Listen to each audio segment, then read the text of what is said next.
بسم اللہ الرحمن الرحیم جناب، میں ڈاکٹر اقتدار توفیق لیاقت نیشنل ہاسپٹل آپ سے واقف ہی ہوں. میں آپ سے واقف ہوں، آپ مجھ سے واقف ہیں. آپ؟ میں پروفیسر عثمان ہوتیانہ، میرا تعلق لاہور سے ہے اور میں وہاں پہ راشد لطیف میڈیکل کالج میں کام کر رہا ہوں آج کل. چلیے، ہم دونوں ایک دوسرے کو جانتے ہیں، پھر بھی ہم دونوں نے ایک دوسرے کو تعارف کروایا صرف اس لیے کہ یہ اندازہ نہ ہو کہ مطلب اس پروگرام میں ہوسٹ کون ہے اور گیسٹ کون ہے، کیونکہ یہ پروگرام ہوسٹ اور گیسٹ کا تو ہے نہیں، یہ تو میری اور آپ کی گفتگو ہے. بے شک. اور جیسے کہ آپ جانتے ہیں کہ ہم ایک زمانے سے ایک دوسرے کو جیسے سائلنٹلی ٹریس کر رہے تھے، کبھی واٹس ایپ پہ، کبھی سوشل میڈیا پہ، اور ظاہر ہے بہت سارے لوگ ملتے ہیں جلتے ہیں، لیکن ان میں سے کچھ لوگ جو ہیں وہ جیسے دل کو بھا جاتے ہیں. تو آپ ان میں سے مجھے لگے، اور اس لیے پھر میں نے طے کیا کہ آپ سے ٹیلی فون پہ کہ ہم جب بھی آپ کراچی آئیں گے تو یہ پروگرام مل بانٹ کے کچھ آپ سے گفتگو کریں گے. تو یہ ہے میں تھوڑا سا اس کو میں تھوڑا ریکال اگر کروں، مجھے یاد ہے کہ کووڈ میں جب میں ایک دفعہ یہاں پہ آیا آغا خان یونیورسٹی کے امتحانات کے حوالے سے، تو میرا دل کیا کہ میں یہاں کے کسی لوکل سائیکیٹرسٹ سے ملوں. تو جو میں نے ذہن پہ زور دیا تو پتہ نہیں کس وجہ سے آپ کا ذہن آپ کی شکل میرے سامنے آئی. کیونکہ واٹس ایپ پہ بات چلتی رہتی تھی کئی دفعہ، تو وہ جب آپ بات چیت کرتے ہیں تو کچھ لوگوں کو آپ کو وائبز آتی ہیں کہ یہ بندہ جو ہے نا ایبسٹریکٹ تھنکنگ کو سمجھتا ہے، یا کوئی بات میں جو دوسرے مفہوم ہوتے ہیں یا کوئی اس طرح کی بات ہوتی ہے. تو مجھے لگ رہا تھا کہ کوئی ہماری مینٹل کیپیسٹی اس قسم کی ہے کہ ہم کو بات چیت کر سکتے ہیں. تو آپ کو یاد ہوگا جب میں آیا تو میں نے آپ سے ذکر کیا کہ ملاقات ہونی چاہیے. بالکل. اور میں نے یہ بھی سوچا، میں نے کہا یار یہ ڈاکٹر صاحب کہیں گے پتہ نہیں کون ڈاکٹر صاحب آ کے منہ اٹھا کے ایک دم سے بلا وجہ. نہیں میں ایسا کیوں کہوں گا. اور اس کو بیسیکلی کیونکہ یہ ایک فری ٹاک ہے تو لہٰذا ہم ایک دوسرے کی بات کاٹ سکتے ہیں. ہاں بے شک. تو پھر آپ نے بتایا کہ میں آئی سی یو میں ہوں کووڈ، تو میں نے سوچا ویسے میں کہ یار ڈاکٹر صاحب سے تو ملاقات یہ چلو اگر بچ جاتے ہیں تو جلد ہونی چاہیے، کیونکہ پرانے جو ماڈلز ہیں وہ جلدی کسی وقت بھی جا سکتے. بالکل صحیح بات. اور پھر ملاقات نہ ہو سکی کافی عرصے. تو ابھی جیسے کچھ عرصے پہلے میں نے پھر آپ سے درخواست کی کہ کانفرنس تو چلو آتی رہے گی، ہم کم از کم بیٹھ کے زوم پہ بات کر لیتے ہیں. بالکل بہت سارے ایسے سوالات تھے جو میں چاہ رہا تھا آپ سے کوشش کریں گے. ہم آپس میں بات کریں گے، لیکن پرانے ماڈل میں مجھے یاد آیا کہ ابھی جو ہم لوگوں نے مینٹل ہیلتھ ڈے کے حوالے سے میں نے ایک سائیکل ریلی کی تھی جس میں 31 کلومیٹر سائیکل چلائی تھی پرانے ماڈل نے. آپ نے؟ جی ماشاء اللہ. تو لوگ گواہ ہیں اس بات کے. وہ الگ بات ہے کہ میں نے اس کا ڈھول نہیں بجایا جیسے کہ آج کل رواج ہے. ایک زمانے میں تھا نا رواج کہ اگر آپ کو مشہور ہونا ہے تو تھوڑا سا کام کریں، ایک ہاتھ سے کام کریں اور ایک ہاتھ سے ڈھول بجائیں. غالباً آج کل وہ زمانہ ہے کام کریں نہ کریں دونوں ہاتھ سے ڈھول تو بجائی. میرا خیال ہے اس میں ایک فائدہ یہ ہے کہ جو خاموش طبع لوگ جو ڈھول نہیں بجا رہے تھے، جن کا میرا خیال ہے کہ پچھلے کچھ عرصے میں میں نے دیکھا کہ ڈھول شاید بجانے کی ضرورت ہے. جو بجا رہے ہیں وہ بھی ایک طرح سے ٹریننگ ہماری کر رہے ہیں کہ یار آپ لوگ نکلیں گے تو کنیکٹ ہوں گے. بالکل. کیونکہ کہیں نہ کہیں کنیکشن وہ نہیں ہے جیسا ہونا چاہیے. مطلب اب اتنے سالوں سے ہم لوگ کانفرنسز پہ بھی ملتے رہے ہوں گے، لیکن اب میں کوشش ہوتی ہے کہ جس سے میری ملاقات نہیں ہوئی ہوئی تو ضرور میں اس سے جا کے اسلام کروں. کم از کم جو میرے سے سینئرز ہیں ان سے ضرور کروں. اگر کوئی جونیئر بھی آتا ہے تو میں کوشش کرتا ہوں کہ یار اپنا ای میل یا نمبر شیئر کر کے کوئی نہ کوئی بات چیت تک چلتی رہے. تو اچھی بات ہے. رابطے میں تو پہلے کیسے ہوتا تھا آپ کے زمانے میں؟ جو کہ ہمارے زمانے میں اول بات تو ہے کہ پھر وہی بات آپ نے کی 31 کلومیٹر سائیکل چلائی ہے. ٹھیک ہے. ہمارا اور آپ کا زمانہ بہت الگ الگ نہیں ہے. اچھا ٹھیک ہو گیا. اچھا مزاح سے ہٹ کر میرا جو اپنا جو سائیکیٹری کا سفر شروع ہوا بڑی پرانی بات ہے، 1986 میں شروع ہوا تھا. تو تقریباً میری وہ جو لائف تھی وہ ملٹری سے شروع ہوئی. ملٹری میں کلوز ایسوسیشن ہوا کرتے تھے. آپ ملٹری میں بعد میں گئے ایم بی بی ایس پاس کرنے کے بعد. اچھا. ایم بی بی ایس پاس کرنے کے بعد پھر میں چلا گیا تھا ہاؤس جاب کرنے کے بعد. تو وہاں پر پھر کلوز ایسوسیشن کا رواج تھا، کیونکہ ایک ہی کلوز کینٹونمنٹ پہ رہتے تھے تو سب ایک دوسرے کے یار دوست بن جاتے تھے. اسپیشلی جو ڈاکٹر برادری ہے، جو پڑوسی برادری ہے، وہ سب آپس. کون سے لوگ آپ کے ساتھ تھے؟ آج کل کے لوگ یا پرانے جنہوں نے آپ کے ساتھ ٹریننگ حاصل کی؟ آج کل کے مطلب جو اس زمانے کے جو ہم سائیکیٹری کے تھے، جی اس میں سے سلیم جہانگیر جو میجر ریٹائر ہوئے، بریگیڈیئر مودت رانا، بریگیڈیئر فروخ حیات خان، مرحوم بریگیڈیئر فروخ سلیم شاہ، ویری نائس پرسن، اللہ ان کی مغفرت کرے. تو یہ ہمارے ہم اثروں میں ہوا کرتے تھے. ٹھیک ہے. اور ظاہر ہے کہ اچھا برا وقت تو آتا ہی جاتا رہتا ہے، لیکن اس وقت کی خصوصیت کم از کم مجھے یہ یاد ہے کہ مجھے یاد ہے ان کی ایک ایک باتیں. وہ گزرا وقت بڑا اچھا. اس شعبے میں ہم کیسے آئے سائیکیٹری میں؟ اس زمانے میں کیا ماحول تھا یا اپنے شوق سے آئے، لائے گئے، کیسے سامنے گزرا؟ پتہ نہیں، کہتے ہیں نا کہ وقت کرتا ہے پرورش برسوں، حادثہ ایک دم نہیں ہوتا. تو مجھے بھی نہیں پتا کہ ایسا کیسے ہوا، لیکن اتنا مجھے یاد ہے کہ جب میں 3rd ایئر MBBS میں تھا تو غالباً تبھی فیصلہ کر لیا تھا کہ میں بڑا ہو کے سائیکیٹرسٹ ہی بنوں گا. اچھا. لیکن اب یہ نہیں پتہ چل رہا کہ آپ سائیکیٹری میں کیوں آئے تھے، کیونکہ آپ تو بڑے نارمل لگ رہے ہیں. بس لگ رہا ہوں. بہت عرصہ میں نے چھپائے رکھا. ہاں، جو مسائل ہیں مجھے نہیں پتا کون کون سے مسائل ہیں، لیکن میرا خیال میں تو شاید بایولوجی اور میتھمیٹکس میں ایک ٹاکرا تھا، کیونکہ میرے فادر زولوجسٹ، انہوں نے بھی زولوجی کی، اور پھر مدر بھی ڈاکٹری کے شعبے میں انہوں نے قدم رکھا ہوا تھا. تو مجھے لگا کہ بایولوجی ایسی چیز ہے شاید جو میں خود پڑھ کے سمجھ سکتا ہوں، اور میتھمیٹکس کیونکہ ہمارا سسٹم ایسا ہے کہ جو میرے ٹریننگ ہوئی میتھمیٹکس، اس میں کوئی ایسا استاد نہ مل سکا جو مجھے میتھمیٹکس کا شوق میرے اندر پیدا کر سکے. میرے خیال میں بھاگ کے میں شاید میتھمیٹکس سے یہ بات تو بڑی آپ نے اچھی کہی. بہت سے لوگ ایسے تھے کہ جو میتھمیٹکس میں، کیونکہ اس زمانے میں دو ہی راستے تھے، یا تو آپ میتھمیٹکس لے کے انجینئر بنیں گے، اور یا بایولوجی لے کے ڈاکٹر بنیں گے. تو غالباً ایسے ہی ہوتا تھا. لیکن اس پہ مجھے ایک چیز اور یاد آ رہی ہے کہ، اور وہ یہ کہ جو سائیکیٹری میں آنے کے بعد، اب کیونکہ ہم تھوڑا سا بات سائیکیٹرسٹ کر رہے ہیں، اور شاید ہماری اور آپ کی جو بات چیت شروع ہوئی تھی واٹس ایپ پر، اور اس میں کئی حوالے تھے کہ شعر و شاعری کے حوالے سے پوئٹک سینس بھی میں نے آپ کا دیکھا، اور شاید آپ نے میرا دیکھا. اور سائیکیٹری کی جو ایک یعنی مریضوں کا ایک لاوارث پن جس کو میں کہوں گا نا، مجھے تو یہ لفظ اچھا سا لگتا ہے، وہ میں نے دیکھا کہ آپ بھی اس کو ایسے ہی محسوس کرتے ہو. شاید میں بھی اندر سے اسی بات پہ کڑتا ہوں. یہ چیز ہماری قربت کے باعث بھی بنی. تو میں اس حوالے سے آپ سے ایک بات شیئر کرنا چاہتا ہوں کہ میں نے وہ زمانہ دیکھا ہے کہ جب سائیکیٹری جو تھی وہ ایک میڈیسن کا ڈسٹ بن ہوا کرتی تھی. اچھا. ہاں، کہ یعنی 1986-87 میں ہمارے سائیکیٹری ڈپارٹمنٹ کو وہ پیشنٹ ریفر ہوا کرتے تھے جو بقول فزیشنز کے کہ ان کو اب کچھ نہیں ہے تو اب ان کو تم دیکھو. ان کے سارے ٹیسٹ وغیرہ کلیئر ہو گئے تو بس اب ان کو کچھ نہیں ہے، اور مریض کو یہ کہہ کے ریفر کرتے تھے کہ اس کو کچھ نہیں ہے، اس کو سائیکیٹرسٹ کے پاس لے جاؤ. تو یہ تھی ابتدا ان دنوں کی جو سائیکیٹری جب میں نے شروع کی تھی. ظاہر ہے کہ آپ نے میرے کافی بعد شروع کی ہے، تو کیا آپ کے زمانے میں آتے آتے کیا چیزیں کتنی بدلی جب آپ نے شروع کی؟ اب کی بات نہیں کر رہا ہوں میں. ایک تو میں جب کنگ ایڈورڈ میں جب میں نے MBBS کر لیا اور ہاؤس جاب کی باری آئی، تو مجھے بھی جس طرح شوق ہوتا ہے امریکہ جانے کا یا کوئی جس طرح ایک ماحول بنا ہوتا ہے، تو میں نے اسٹیپس کی تیاری شروع کی. تو ساتھ ہی مجھے کسی ہاؤس آفیسر نے کہا کہ فیصل مسعود صاحب کا وارڈ بڑا اچھا ہوتا ہے میڈیسن کا، تو آپ ویسے ہی اٹینڈ کرنا شروع کریں. اٹینڈ کرنا شروع کیا، مزہ آیا ہاؤس جاب میں. پڑھ پڑھ کے تھک چکے ہوتے ہیں، اور اس کے بعد بائی چانس جو اگلی ہاؤس جاب تھی اس میں ایک سیٹ تھی سائیکیٹری کی. تو میرا جو گروپ، جو دوستوں کا گروپ تھا، اس میں بائی چانس سب کے سب ہی سائیکیٹری میں آ گئے. کوئی چائلڈ سائیکیٹری میں، کوئی دوسری سائیکیٹری میں، کوئی ادھر ادھر. کہیں نہ کہیں ہم لوگ اس زمانے میں سوچتے رہتے تھے کہ کچھ سوچنا چاہیے. تو وہ کیا سوچنا چاہیے؟ کوئی فلاسفروں میں تلاش کی بات، کچھ جہاں ہمیں سمجھ آئی. تو وہ پڑھائی میں کو بہت میرا خیال ہے میں اسپتال میں، کیونکہ سب بھی پڑھنے والے ہوتے تھے، لیکن کتابوں سے نکل کے پڑھنے والے بہت کم لوگ ہوتے تھے. ہمیں بلکہ لوگ پاگل ہی سمجھتے تھے کہ ایگزام ہے تو آپ کوئی اور کتاب لے کے بیٹھے ہوئے ہیں. تو کہیں نہ کہیں جو پاگل پن مجھے لگنا شروع کیا کہ یار یہ سب پاگل سمجھ رہے ہیں، تو جو فلاسفر تھے وہ بھی پاگل اپنے زمانے میں سمجھے جاتے تھے. تو کوئی نہ کوئی ایسا کیڑا ہے جس کو I have to scratch and دیکھنا چاہیے کیا ہوتا ہے. تو یہ دیکھنے ہی میرا خیال ہے میں انٹر ہو گیا سائیکیٹری. تو وہی جو میں نے پہلے بات کی، کچھ تو ہٹ کے ہے کہ جو آپ کچھ تو ہے، کچھ تو ہے کہ جو آپ سائیکیٹری میں آئے. وہ کہتے ہیں کوئی تو بات تھی جو ہم کو ملا رتبہ دار، وگرنہ شہر میں کچھ کم نہیں تھے سودائی. حمایت علی شاہ کا شعر ہے.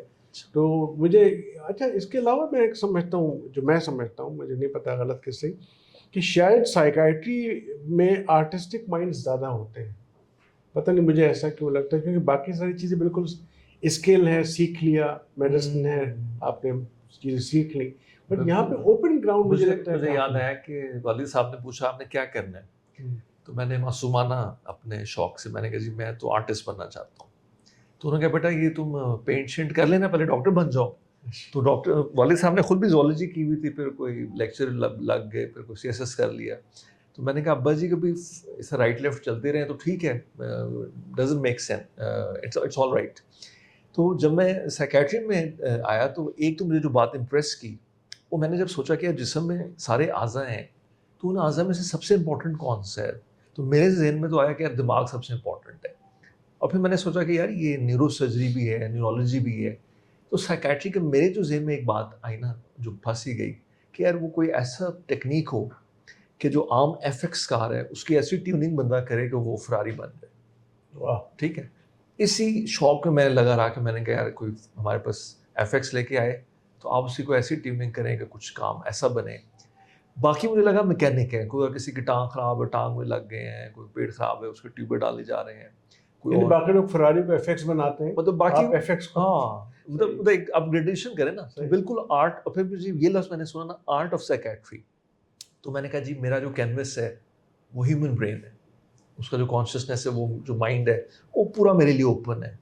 اور کیا ایسی فیلڈ ہو جہاں پہ لوگ آئیں اور وہ بات بتائیں جو کسی کو نہیں بتا رہے, وہ کنیکشن بنے کہ آپ ہر کسی سے کنیکٹ ہو رہے ہیں. اور اس میں میرا خیال ہے میرا جو بچپن تھا وہ آئی واز ویری انٹروورٹ. مطلب میں نے کسی سے دوسرے سے بات کرنا ضروری نہیں سمجھی, لیکن I was observing in my own way, I was listening, اور جس سے سارا کچھ ہو رہا ہوتا ہے. تو وہ جب پڑھتا بھی رہا, وقت بھی گزرتا رہا, تو ایک ٹائم پہ وہ ایسی میرے خیال میں اسٹیج آ چکی تھی کہ now I had to say something, there was something was prepared. اس کا مطلب میں نے غلط نہیں کہا کہ آپ کا جو ہمارا جو ایک فریکوینسی ملی اس میں ان ساری باتوں کا کافی دخل ہے کہ میں بھی سائیکیٹری کو ایسے لیتا ہوں کہ بڑا کھلا کینوس ہے ہمارے پاس, ہر مریض ایک نئی کتاب ہے ہمارے لیے. بے شک یعنی جب وہ داستانیں اپنی سنانا شروع کرتا ہے تو مطلب آپ کے کئی دفعہ آپ کی آنکھیں کھل جاتی ہیں, کئی دفعہ آپ کی آنکھ میں آنسو آ جاتے ہیں واقعتاً. تو جو میرا نہیں خیال کہ کسی اپینڈکس کرنے والے سرجن کی آنکھوں میں آتے ہوں گے. صحیح. تو یہ غالباً سائیکیٹری میں آپ کے بھی اور میری بھی آنے کی میرا خیال ہے میں ایمپیتھک اپنے آپ کو جو میں بہت سوچوں تو میں نے اپنے آپ کو کبھی ایمپیتھک ان معنوں میں نہیں جانا. تو پھر میرے نظروں سے گزرا کہ جو نارسسٹک ہوتے ہیں, اینٹی سوشل ہوتے ہیں, ان کی بھی ایمپیتھی اچھی ہوتی ہے, لیکن وہ اس کو یوز کر لیتے ہیں مینیپولیٹو. ہاں, تو میرا جو دوست تھا شہزاد کھوکر صاحب, تو مجھے کہتے ہیں امریکہ میں جو ہم بات چیت کرتے ہیں نا تو ہم مل کے بھی رو لیتے ہیں. تو میں نے کہا یار ہمارے یہاں پہ اگر میں نے رونا شروع کیا تو میں ویسے آنسو آ جاتے ہیں, آپ کسی کوئی ایسی ڈرامیٹک چیز دیکھیں, چھوٹی سی چیز, کوئی بڑی خوبصورت چیز آپ نے دیکھی یا کوئی احساس نے آپ کو, لیکن سم ہاؤ ٹریننگ شاید ایسی ہے میری کہ ہم پیشنٹس کے ساتھ اس طرح نہیں کر سکتے کیونکہ وہ مریض کہتے ہیں کہ ڈاکٹر صاحب تو خود رو پڑے. مطلب شاید آپ کو کیسے ایکسپیرینس. پرابلم یہ بھی ہے نا کہ ہمارے جو اس ریجن میں اسپیشلی مرد کا رونا کوئی بڑا عجیب سا مایوس سمجھا جاتا ہے, جیسے مرد کے اندر لیکریمل گلینڈس اللہ نے فالتو پیدا کر دیے. تو یہ بھی ایک ہے, تو اس لیے مرد ہمیشہ غالباً وہ بقول شاعر کے کہ تم اتنا جو مسکرا رہی ہو کیا غم ہے جس کو چھپا رہی ہو. تو ہم رونے کو بھی کنورٹ کر لیتے ہیں اور کھل کے رو بھی نہیں پاتے. ہمیں تو وہ امیتابھ بچن نے جب لکھایا کہ مرد کبھی نہیں روتا, ہاں مرد کبھی, تو ہم نے سوچا اچھا یار نہ وہ روتا ہے نہ وہ بولتا ہے, اور چپ کر کے ابزارب کرتا ہے. بالکل. تو کئی میرے لائف کی, میں نے بلکہ باجی سے پچھلے دنوں بات کی, تو میں کہا جی آپ کیونکہ اب ظاہر بات ہے آپ بھی آخری مراحل میں ہیں, تو مجھے لگتا ہے کہ میں نے آپ کو کبھی فیڈ بیک نہیں دیا. یہ بڑی انٹرسٹنگ بات ہے میرے لیے کہ میں اور والد صاحب بیٹھے ہیں. اس دن اتفاق سے مجھے مائیگرین ہلکا سا ہوا, کبھی کبھی ہو جاتا ہے. اب ہم بیٹھے ہوئے ہیں اور کوئی ایسی کوئی بات انہوں نے ایسی شروع کی یا کہ فلانا فوت ہو گیا یا فلانا, میں نے کہا جی وہ تو ہوتے رہیں گی, لیکن ہم پوری زندگی ایک سپرفیشل بات کرتے رہے. جیسے آپ گھر میں موجود ہیں, کبھی ڈیپ بات نہیں ہوئی. مطلب جب بھی بات ہوئی کہ یہ ہوگا, مطلب لوگوں کے بارے میں کوئی تذکرے ہوئے, مطلب بیوروکریسی ایسی ہے یا فوج ایسی ہے یا سیاستدان ایسے ہیں یا دنیا ایسی ہے, میں نے کوئی ڈیپ بات نہیں ہوئی. تو باپ اور بیٹے میں کچھ ڈیپ بات بھی ہونی چاہیے مجھے لگتا ہے, یا تو میں زیادہ ڈیپ چلا گیا ہوں. تو اب وہ کافی حیران ہوئے, انہوں نے کہا کیا مطلب.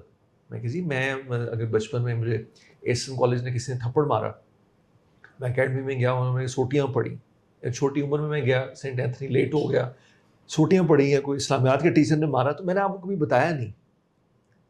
اب تو ہم ہر کسی کو بتا رہے ہیں کہ بہت ایسے مسئلے ہیں اور بہت, تو اس زمانے میں یعنی کہ ہمارا ایک ایسا گیپ تھا شاید کہ, اور میرے ذہن میں تھا کہ یار یہ شاید نہیں بتانے کی بات, یا یہ کون سی بڑی بات ہے. تو میں اپنی طرف سے اس کو اوور کم کرنے کی کوشش کرتا رہا. لیکن میرا خیال ہے کہ اتنی ٹریننگ کے بعد میں نے یہ سیکھا ہے کہ maybe I need to connect with you. اور جب میں سائیکیٹری میں نے کچھ کر لی تو مجھے لگا کہ شاید کیونکہ آپ کے والد صاحب جلدی اللہ کو پیارے ہو گئے تھے, تو وہ جو ٹائم تھا جب آپ کے والد صاحب فوت ہوئے, میں بھی آپ کو 20-22 سال کے ہوں گے, اس سے اگلا ٹائم آپ کو نہیں پتا کیسے کرنا چاہیے تھا. تو وہ پھر میں نے جب وہ بات چیت کی تو ابا جی نے اپنے بھی انہوں نے حیرانگی کا بھی اظہار کیا, اور تو لیکن ہماری کنیکشن تھوڑی بہتر ہوگی. اور میں نے دیکھا کہ وہ جب آپ نہیں ایکسپریس کرتے تو وہ تو ذرا انہوں نے پوچھنا شروع کر دیا, بیٹا آج کیسا حال ہے, آج سر درد ٹھیک ہے کہ نہیں. تو وی نیڈ ٹو ٹاک. ہاں یہ بات تو دیکھیے, جس زمانے کی آپ بات کر رہے ہیں نا, اس زمانے میں, اچھا میں یہ نہیں کہہ رہا کہ وہ پیرنٹنگ اچھی تھی کہ یہ پیرنٹنگ اچھی تھی, یہ تو میرا خیال ہے اینڈ میں ہی پتہ چلے گا جب دنیا ختم ہونے لگے گی کہ کون سی پیرنٹنگ اچھی تھی. ٹھیک ہے, لیکن یہ کہ اس پیرنٹنگ کا اپنا حسن تھا کہ ایک شاید وہ جو ڈسٹینس تھا تھوڑا سا, اس میں کنیکٹیویٹی کئی جگہ فالٹی رہ جاتی تھی, جیسے آپ بتا رہے ہیں, کئی جگہ فالٹی نہیں رہتی تھی, جیسے میرے کیس میں فالٹی نہیں رہی. اور میرے والد صاحب کا ڈیپ ایموشنل کنیکشن تھا. اچھا ٹھیک ہے نا. اور یعنی جو آخری دن تھے, مطلب جب بھی مجھے وہ یاد آتے ہیں تو میں بڑا ہی آزردہ سا ہو جاتا ہوں. Very deep connection despite the fact کہ ہم نے اس طرح سے اسکول کی ماروں کو شیئر نہیں کیا. غالباً اس میں ایک سوچ یہ بھی ہوتی تھی کہ پہلی بات تو ہے کہ ہمارے پیرنٹس نے ہمیں اتنا مضبوط بنایا تھا کہ سہو کوئی بات نہیں, اور جو بات شیئر کرنی ہے وہ ضرور شیئر کرو, اتنی آزادی دی تھی. بالکل صحیح, ٹھیک ہے نا. تو اس کا مطلب یہ نہیں تھا کہ جو بھی بات ہو شیئر کر لوں. یعنی اگر میں نے سگریٹ پیے تو چھپ کے پیے, باپ سے آ کے نہیں بتایا کنیکٹیوٹی کی وجہ سے کہ بھائی میں نے آج سگریٹ پیے. جو آج کل میں دیکھ رہا ہوں کہ کچھ چیزیں کنیکٹیوٹی تو بڑھ رہی ہے, لیکن شاید وہ اوور کنیکٹیوٹی بھی کہیں آپ اس کو کہیں گے. تو یہ وہ حسن جو توازن یہ کی وجہ سے قائم رہتا ہے. لیکن یہ ٹھیک ہے, یہ بڑا عجیب سی بات ہے کہ مجھے بھی اکثر ہم جب سمجھتے ہیں, کیونکہ اب ہم برین سائنٹسٹ تو ہیں, لیکن اب دنیا یہ خیال کرتی ہے شاید ہمیں پیرنٹنگ کے سارے اصول سمجھ آ گئے ہیں. حالانکہ میں سمجھتا ہوں ایز اے پیرنٹ جو سمجھا جا رہا ہے اتنے ہم بہترین ہیں نہیں. تو میں نے پچھلے دنوں ریلائز کیا کہ ابا جی نے ہمیں کم از کم 2 باتیں ضرور سکھائیں, کہ کوئی بڑا ہے تو کھڑے ہو جائیں اور سلام کریں. اب میری جب فارمیٹیو ایئرس تھے تو میں سوچ رہا تھا کہ یار یہ ابا جی آئے ہیں, اسپیشلی ایک تو آپ نے ویسے ہی اٹھنا ہے, وہ کیا کہتے ہیں ایک ادب, ہاں ادب, اب اٹھنا ہے اور اوپر سلام کرنا ہے, تو اس کا کیا فائدہ ہے. تو میں یہ نہیں کروں گا. بچے آئیں گے, ان کی مرضی, اسلام کریں نہ کریں, بات کریں نہ کریں. لیکن میں نے یہ ریلائز کیا کہ اس کا بڑا نقصان ہوا, کیونکہ بچوں کی جب ٹریننگ آئی تو اس میں جب میں نے یہ نہیں کیا تو وہ بالکل ہی ڈسکنیکشن ہو گیا. تو نہ میں ان کے فائدے ہوئے جو ان کی چیزیں تھیں, اور مزید ہم نے اپنی بھی خرابی پیدا کر دی. بالکل. تو مطلب کہ ان کی بھی بہت ساری چیزیں بہت اچھی تھیں, کہیں اس میں بھی ایسی چیزیں ہوں گی کہ جو جیسے کہتے ہیں کہ there is always a room for improvement, وہ بھی ہوگا. بالکل ٹھیک ہے, لیکن ایسا نہیں ہے کہ مطلب وہ ہم سے کنیکٹڈ نہیں تھے, کنیکٹڈ تھے ہم سے, لیکن ہاں کہیں چیزیں. اور وہی جیسے میں نے کہا کہ توازن ضروری ہے نا. آپ اتنے بھی زیادہ باپ کو باپ ہی ہونا چاہیے, دوست کو دوست ہونا چاہیے. دوست کو دوست, باپ میں جو دوستی کا ایلیمنٹ ہوتا ہے وہ اپنی جگہ بائی ڈیفالٹ ہے نا, بائی ڈیفالٹ اس کو برقرار رکھیے. اگر باپ کے کندھے پہ یار کہہ کے ہاتھ ماریں گے, وہ رشتے کا جو آپ کا توازن ہے وہ خراب ہے. آپ کی جو گائیڈنس ہوتی ہے نئے جو کپلز ہیں یا پیرنٹس ہیں, تو آپ اس میں یعنی کہ ان کو کہتے ہیں کہ آپ تھوڑا سا ڈسٹینس رکھیں. نہیں, میں یہ نہیں کہتا کہ ڈسٹینس رکھیں, میں ان کو یہ کہتا ہوں کہ یہ آپ کے باپ ہیں, آپ کے دوست نہیں ہیں. دوست نہیں, ٹھیک ہے نا, وہ آپ کے دوست ہیں, وہ آپ کے باپ نہیں ہیں. اور آپ دیکھ رہے ہیں کہ کئی دفعہ لوگ دوستوں کو باپ بنا لیتے ہیں ان اے وے, محاورتاً. ٹھیک ہے نا. تو سمجھانے اور سمجھنے والی بات یہ ہے کہ ماں ہو یا باپ ہو, ان کے اندر بائی ڈیفالٹ ایک پورشن دوستی کا موجود ہے نا. بالکل ٹھیک. اس کو الگ سے آپ کو کہنے کی کیا ضرورت ہے. آپ کی ماں کے اندر آپ جا کے اس کی گود میں نہیں چھپتے کہ جب آپ کو رونا آتا ہے, کوئی پرابلم ہو جاتی ہے, تو وہ کس کی کیوں چھپتے ہیں آپ؟ اس لیے کہ مطلب آپ کو ان سے قربت محسوس. اچھا, آپ کے اس زمانے میں یہ کون ایسے مینٹورز تھے جنہوں نے حقیقتاً آپ کی ٹرانسفارمیشن, آپ کو لگا کہ میری ایک اسٹیج سے میں دوسری اسٹیج پہ پہنچ گیا؟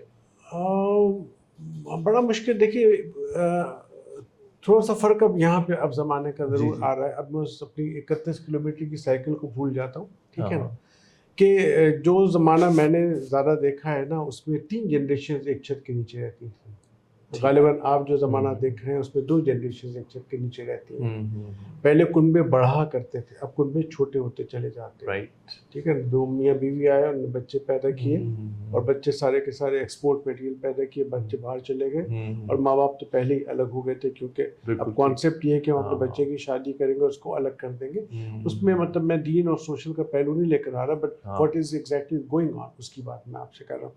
تو پھر ہمارے مینٹور میں پھر ہمارے ابا بھی تھے, ہمارے تایا بھی تھے, ہماری پھوپھی بھی تھی, ہماری دادی, جو ہم سب اکٹھے ایک چھت کے نیچے 3 جنریشن اور دادی کے فوتگی تک رہے. تو کسی نے کچھ سکھایا, کسی نے کچھ سکھایا, کسی نے یہ بھی سکھایا کہ کیا نہیں کرنا چاہیے. بالکل ٹھیک ہے. مطلب اس زمانے میں آپ نانی سے بھی سیکھ رہے ہیں ایموشنل ریگولیشن کو, اپنی سے بھی سیکھ رہے ہیں. تو اس میں اس جنریشن میں جیسے میرا خیال ہے, اب آپ کو مجھے نہیں پتا کہ یعنی اب کیا ہونے لگا ہے, لیکن شاید وہ اپرچونٹی اب حاصل نہیں ہے بہت سارے لوگوں کو کہ جن میں مینٹورشپ بہت زیادہ آپ کے ابا ہیں یا آپ کی اماں ہیں. اینڈ فارچونیٹلی اور انفارچونیٹلی جو میری اور آپ کی کلاس ہے اس میں زیادہ تر پیرنٹس دونوں ورکنگ ہیں. تو پھر مینٹورشپ کو آپ کو ایکوائر کرنا پڑتا ہے کہیں سے, وہ کہاں سے کون ایکوائر کرتا ہے اس پہ ڈیپینڈ کرتا ہے. سائیکیٹری کے شعبے میں یہ تو ہو گئی آپ کی انیشیل اسیس. وہ سائیکیٹری کے شعبے میں یہ ہوتا ہے نا کہ کسی ڈاکٹر سے آپ بہت زیادہ پربھاوت یا انسپائرڈ ہوتے ہیں, یا کوئی سائیکیٹرسٹ یا نان سائیکیٹرسٹ, کوئی ایسا بھی کوئی جمپ آیا جہاں پہ کوئی بڑا انکریمنٹل فرق آیا آپ کے پریکٹس میں یا سوچ میں یا پیشنٹ ہینڈلنگ میں یا سیلف گروتھ میں؟ بیسیکلی سائیکیٹری میں اگر ہو سکتا ہے کوئی شاعر بھی ہو سکتا ہے, ہو سکتا ہے کسی شاعر کی سوچ ہو سکتا ہے, کوئی ادیب کی سوچ. بالکل ایسا ہو سکتا. تو مطلب میں یعنی اپنے ان ٹیچر جن کا میں بھی نام لوں گا, اللہ ان کی مغفرت کرے, میں اور میرے ساتھ تمام ساتھیوں ان سے بہت as a human being in کو بہت مانتے ہیں. بریگیڈیئر محمد اصغر چودھری جو میرے FCPS پارٹ 2 کے ٹرینی تھے, gem of a gentleman and human touch کے ساتھ پورا, کیونکہ آپ کو پتہ ہے کہ مطلب آپ بھی اسی دور سے گزرے کہ مطلب پڑھائی تو ہم خود کرتے ہیں, اس کے لیے فارمل ٹیچنگ اور کلاسز ضروری نہیں ہوتی, بٹ جو ماڈل آپ اپنے آپ کے کس قسم کا ماڈل تھا جو آپ کو جو ٹچ کیا؟ بڑے ہیومن ماڈل تھا. کچھ بتائیں ان کے بارے میں.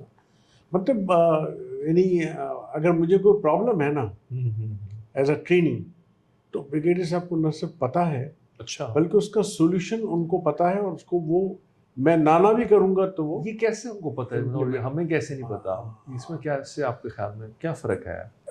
ہمیں دیکھیے, اب ہمیں میں پھر وہ بات ہے, کیونکہ میں نے ان سے مینٹورشپ لی ہے, تو مجھے اپنے جو ٹرینیز ہیں ان کے پرابلمس کا کافی حد تک اندازہ ہوتا ہے. لیکن کیونکہ میں اچھا سپروائزر نہیں ہوں, ان معنی میں کہ میں ہر سپروائزر کو تھوڑا فرم بھی ہونا پڑتا ہے, میرا خیال رولنگ تو کرنی پڑتی ہے نا. مجھے ایک ڈاکٹر صاحب تھے, ڈاکٹر حسن, تو وہ مجھے کہتے تھے مثال کے طور پہ کہ یار یہ جو ہمارے سپروائزر نہیں, ہمارے اندر اتنا کیوں انٹرسٹ لے رہے ہیں, کچھ چاہیے بس پڑھائیں اور بس ہمیں جانے دیں. تو ایک جو نئی جنریشن کا یہ بھی ایک آیا نا, کہ پہلے سنتے تھے کہ وہ زبردستی آپ کو بٹھا کے پڑھا سکتے تھے, کھلا بھی دیتے تھے, جوتے بھی مار لیتے تھے. بالکل یہ کہیں پہ گیپ آیا جہاں پہ اب میں ایک سپروائزر یا ٹیچر ہوں, تو وہ ہم نہ ڈانٹ سکتے ہیں نہ سزا دے سکتے ہیں, ٹھیک ہے نا, ایک لمیٹڈ ہو گئے ہمارے, کیونکہ نئی چیزیں ہو گئے. تو یہ تو آپ بتائیں گے بھائی, اب مار نہیں پیار مثلاً, ٹھیک ہے, اب بچے نے چیٹنگ کیا تو آپ کو بس 2 چوائسیز ہیں. پہلے ہوتا تھا کہ آپ نے 100 بیٹھ کے لگوا دی, ٹھیک ہے, اب وہ ایک فزیکل پنشمنٹ میں آ جائے گی. پہلے تھا کہ آپ اس کو فزیکل پنشمنٹ, آپ کی بات کر رہا ہوں, آپ کو کیا اتنا بڑا پرابلم لگتا ہے؟ اگر مجھے تو نہیں لگتا if he deserves punishment, ٹھیک ہے نا, قانون بن گیا نا جب آپ نے. نہیں لیکن چلیے قانون کو ایک طرف. اچھا چلیں, اب میرا تو خیال ہے کہ جو جس طرح ہم بچوں کی ٹریننگ پیرنٹس کرتے ہیں, اب جس طرح ہمارے جو بچے ہوئے شروع میں اگر ان کی تھوڑی ٹیوننگ کی ضرورت پڑتی تھی, تو میں نے کہا والدہ ٹھیک ہے ٹیوننگ ہو رہی ہے, اور وہ ٹیوننگ افیکٹو ہوتی تھی, وہ بچے مینیپولیٹو ہوتے تھے, ٹھیک ہے. لیکن اب کیونکہ میرے خیال میں نے ویسٹ کی کچھ چیزیں ایسی لے لی ہیں جو میرے خیال میں فائدہ مند نہیں ہیں. آپ ان سے متفق ہیں کہ میں ویسٹ والوں سے میں متفق نہیں ہوں. یعنی میرا خیال ہے جو آپ کا بھی کیا وہی خیال ہے کہ جو میرا خیال ہے کہ بھی جہاں جہاں جس چیز کی ضرورت ہو وہاں وہ کی جانی چاہیے. ہاں مطلب جو ہمارے جو اسٹرانگ فیکٹرز تھے جہاں پہ آپ مثلا دیکھیں نا, اگر آپ کسی کی ٹریننگ نہیں کر رہے, بچے کو آپ نے اس کو غلط چیز پہ آگ میں ہاتھ ڈالتے ہوئے نہیں روکا, تو مدد نہیں روکنا ہے, اس کے لیے اس کو جو بھی ایکشن کرنا پڑ رہا ہے, ٹھیک ہے, کئی دفعہ پیچھے کالر سے پکڑے گھسیٹنا پڑے گا, تو 99% تو وہ شی از آل رائٹ, کیونکہ کہاں پہ ایک ایکسیس ہوا ہے تو وہ ساری گائیڈ لائنس کو تو نہیں ڈکٹیٹ کر سکتی. تو میرے خیال میں تو اپنے ایسٹرن ویلیوز کے کافی زندگی کو کتاب پڑھ کے تو نہیں گزارتے نا آپ, زندگی تو اپنا ایک راستہ خود بناتی چلی جاتی ہے, اور آپ کو تھوڑی سی ہر جگہ ٹیوننگ ہے. یہ کیسے ہے لوزنگ دا کلچر, یہ کلچر میں کہاں سے مسٹیک ہو رہی ہے آپ کے خیال میں؟ آپ کے اس سے تعلق بھی ہے لکھنے لکھانے سے بھی؟ پتہ نہیں, میں مطلب بڑی کچھ چیزیں بڑی غیر محسوس طریقے پہ آتی ہیں, جیسے کہ ہمارے یہاں تعلیم, بلکہ اچھی بات آپ نے کہی, آپ نے کبھی اس میں ہمارے ایک رسالہ نکلا کرتا تھا تعلیم و تربیت. ہاں پڑھتے تھے بچپن میں, پڑھتے تھے نا, تربیت نکل گئی نا, صرف تعلیم رہ گئی, تعلیم کے نام پہ ڈگری رہ گئی, ٹھیک ہے. اب وہ تربیت کا جب پورا فقدان ہو گیا تو آئی کیوز تو بڑے اچھے ہیں, اچیومنٹس بھی بڑے اچھے ہیں, لیکن تربیت کے معاملے میں ہم تھوڑے. آپ کا کیا خیال ہے, یہ کیونکہ بڑا ایک اچھا ایک سوال آج کل آپ نے بھی اس میں سوچا ہوگا, جن زی اور ملینیلز اور بیبی بومرز, ٹھیک ہے نا, میں مثال کے طور پہ 1979 میں پیدا ہوا تو جنریشن ایکس کے بالکل اینڈ پہ پیدا ہوا, اس کے بعد ایک دم سے ملینیل شروع ہو گئے, اور پھر وہ آگے جا کے جن زی آ گیا.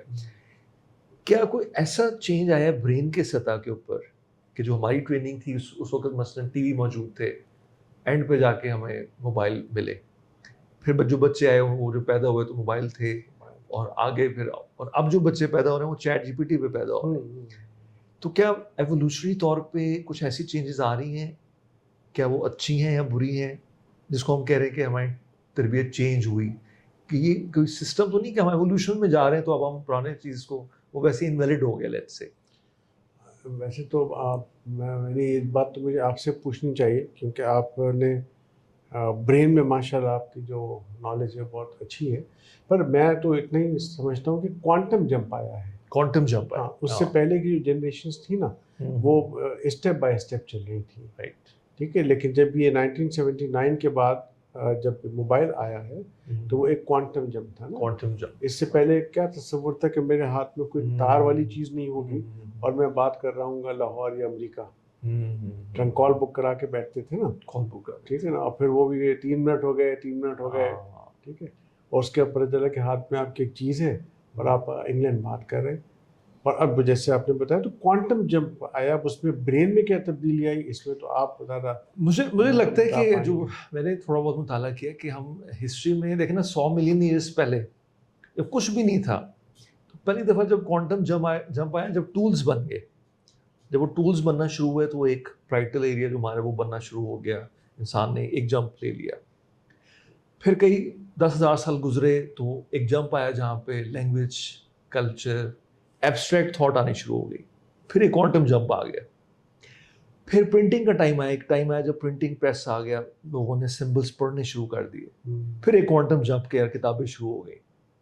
اور اب جو جمپ آیا کہ اب ہر چیز سیمولیشن میں چلی گئی ہے, انٹرنیٹ پہ چلی گئی ہے, نئی لینگویج ہو گئی ہے. تو میں جہاں سوچتا ہوں کہ یہ چینج ہونا نہ اچھا ہے نہ برا, چینج تو چینج ہے, اچھا برا تو ایوولوشن اب سلیکٹ کرے گا وہ برینز جو ملٹی ٹاسک کر سکتے ہیں, جو نئے سسٹم پہ جا سکتے, جو نہیں پڑھ لکھ سکتے تھے وہ ایوولوشن نے ہٹا دیا آہستہ آہستہ. صحیح آپ کہہ رہے ہیں, لیکن وہ جو اس کو کوانٹم جمپ میں کہنے سے اختلاف رکھوں گا کہ پہلے جو آتا تھا وہ یہ کہہ سکتے ہیں آپ کے ایک اسٹیپ کے بجائے 2 اسٹیپ آ گئے, ٹھیک ہے نا, یعنی ریڈیو آیا, ٹھیک ہے. جی. اب ریڈیو کے بعد جب ٹرانزسٹرز آئے تو وہ غالباً 1 یا 1.5 اسٹیپ ہی تھا آگے, ٹھیک ہے نا. اس کے بعد اچانک جب ٹیلی ویژن آیا تو وہ تھوڑا سا لگا کہ یار یہ کیا چیز ہے, ڈبہ لگا ہوا ہے, تصویریں بھی آ رہی ہیں, لوگ بول بھی رہے ہیں. It was a but quantum jump کہہ سکتے ہیں نا. اور اس میں بھی ویلو لگے ہوتے تھے, اگر آپ کو 3 منٹ کے بعد ٹیلی ویژن گرم ہو رہا ہے پھر کہیں جا کے تصویر آنے شروع ہو رہی ہے. ہاں, آپ نے وہ زمانہ شاید نہیں دیکھا, 1964 میں جب ٹیلی ویژن آیا تھا نا سب سے پہلے, تو یہ ویل والے ٹیلی ویژن تھے جو کہ آن کر کے آپ بیٹھ جاتے تھے, تھوڑے دن میں گرم ہوتے تھے, اچھا, اس کے بعد پھر تصویر آنی تو اب یہ دیکھ میرے لیے نہیں ہے, بالکل نہیں. تو امین ہتھیانہ صاحب, یہ آپ سے لگتا ہے کہ ملاقات بہت پہلے ہونی چاہیے تھی, دیر ہو گئی, لیکن چلیے کوئی بات نہیں. تو ہم ان موضوعات پہ, بلکہ متفرق موضوعات پہ, میرا خیال ہے کہ ہم سائیکیٹرسٹ تو بعد میں بنے تھے نا, پہلے تو ہم انسان ہیں. تو ہم ان موضوعات پہ بھی میں چاہوں گا کہ آپ سے اور میری بات چیت ہوتی رہے. ہمارے شہر تو الگ ہے لیکن دل تو ایک ہی ہے. ضرور تو ہم زوم پہ اس قسم کی باتیں میرا خیال ہے اس کرتے سے اگلا رہیں گے. جو ہے ہم جب شہر اپنے واپس جائیں گے ہاں, تو اس کو کنٹینیو کریں گے. سائیکیٹری کی, پیور سائیکیٹری کے حوالے سے بات کریں گے. سائیکیٹری میں جو ہسٹری ہے, اور ہسٹری کے آپ ماسٹر ہیں ماشاء اللہ, تو ان کی بات کریں گے. اور بیسیکلی یار میرا پوائنٹ آف ویو کیا ہے, بیسیکلی یہ آپ کا اور میرا جوائنٹ برین چائلڈ ہے جو ہم کر رہے ہیں اس وقت, کہ لوگوں تک کچھ پہنچا دیں اور کم علمی پہنچا دیں کہ ہمیں بہت کم آتا ہے ہمیں, ٹھیک ہے نا. یہ جو بڑے بڑے فلسفے ہیں نا, مجھے کئی دفعہ یہ اچھے نہیں لگتے. ایک چھوٹی سی بات عام فہم زبان میں آپ لوگوں تک پہنچا دیں تو وہ زیادہ مجھے لگتا ہے کہ لوگوں کے لیے اپیلنگ ہوگی, پازیٹیو انداز میں پہنچا. تو یہ گفتگو کا جو میں نے آپ اور کم سے کم ہمارے, مجھے تو اپنی فی الحال ابھی میرا سیلفش ریزن ہے کہ as a student of psychiatry یا برین, کہ میں کچھ خود تو پہلے سیکھ لوں. مجھے لگتا ہے مجھے ابھی تک کچھ سیکھا نہیں. مطلب آپ پروفیسر بھی بن گئے, آپ لگ رہے ہیں کچھ سیکھ نہیں رہے. تو یہ جو سیکھنے کا عمل ہے نا, میں تو فی الحال اپنے لیے آپ کے باعث چلو ناظرین کو بھی پہنچ گیا. بالکل, لیکن سیکھنے کا عمل شروع یہاں سے ہوتا ہے کہ آپ کو آتا نہیں. ہاں, اگر آپ کو آتا ہے تو پھر سیکھیں گے کیا. بالکل ٹھیک. تو انشاءاللہ ملاقات رہے گی. چلیں, بالکل ٹھیک ہو گیا. بہت شکریہ, تھینک یو. شکریہ کہ ہم دونوں کو ضرورت نہیں. ضرور.